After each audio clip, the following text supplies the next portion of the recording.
Welcome back again, all of you. Now, in this video, we are learning the applications of Ampere's circuited law. As we have seen, Ampere's circuited law is very useful to find out the magnetic field due to straight long conductor, due to solenoid, and magnetic field due to toroid.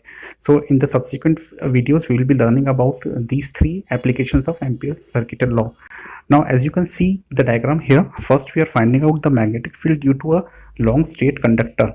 Now we can see that there is a long straight current carrying conductor in the center, which is surrounded by a loop. I will tell you the name later on. Now first we have to imagine that there is a long straight conductor which carries current in a particular direction, that is from in the downward direction or in the upward direction. So this current carrying conductor is having a point P at a distance, suppose A. As you can see again in the figure here, point P is taken as the observation point there. Point P is the observation point whose distance from the center is taken as A. You can take it as R. So R or A will be the R, or A may be taken as the distance from the center. Now we need to find out the magnetic field due to this long conductor at the point P. So for this we consider there is a circular loop which passes through point P. There is a circular loop which passes through point P and which is surrounding the current carrying conductor.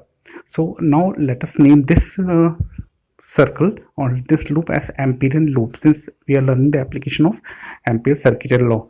So this is named as Amperian loop, and the point P is located on this Amperian loop. Now at this point P, the direction of the magnetic field, you can see in this figure, the direction of the magnetic field and the direction of dl both are along the tangent to the loop. Now the question is, what is dl? So the dl is the small length of this Amperian loop which we are taking here. Dl is the length of the small elementary portion at the point P of this Amperian loop. So direction of this dl and the direction of P both are taken as the tangent to the circle or the loop we are considering. So the angle between them will be taken as 0, since they will be in the same direction. So when we find out the dot product B dot dl, we will be getting angle theta, that is B dot dl equal to B dl cos theta. In that condition, that theta becomes 0, so cos theta becomes 1. Okay, now in detail let us go for the derivation for this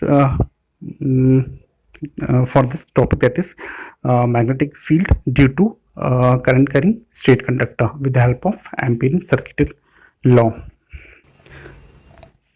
Okay, so as we can see in the derivation, we have here first line, that is B dot dl equal to B dl cos theta. Now here theta becomes 0, so we will be putting the value of theta as 0. We are getting cos theta equal to 1. So B dot dl becomes simply B into dl, that is B dl, that is scalar quantity. Now we will integrate this B dot dl. We will be getting integration B dot dl equals to integration of B dl. Now since this B is constant magnetic field, so it will come out of the integration sign.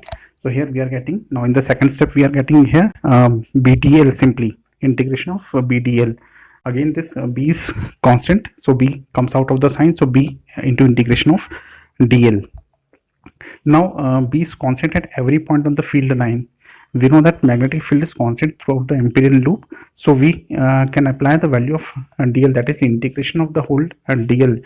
Dl is the length of the small elementary portion which we have considered on the Amperian loop. So if we take the whole Amperian loop, if we take the whole complete loop here that I shown you in the diagram, if we take the whole Amperian loop, that the total length will be given by 2 into pi into radius, that is 2 pi a.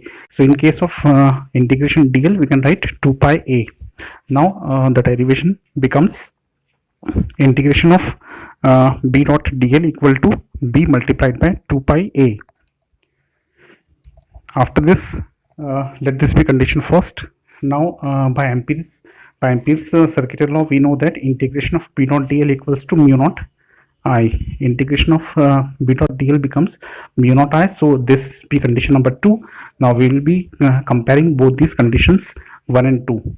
So equating these two equations on the right hand side, that is left hand side are already equal, so we can compare the RHS of both the equations. This gives us b into 2 pi r equal to mu naught I. Simplifying this expression, we get b equals to mu naught I upon 2 pi a, mu naught I upon 2 pi a, and it becomes mu naught upon 4 pi 2i by r, that is multiplying and dividing by 2 on both numerator as well as denominator. Now here it is written to r. In place of radius we have taken earlier a, and now here in the expression it is given as r. So this is to show you that it can be taken as a or it can be taken as r, but don't take in half derivation as a and half derivation as r. Either you go with a or you go with r. So mu naught I upon 4 pi r, this is the final answer. So this finished the derivation, magnetic field due to a long state current carrying conductor by Ampere's law.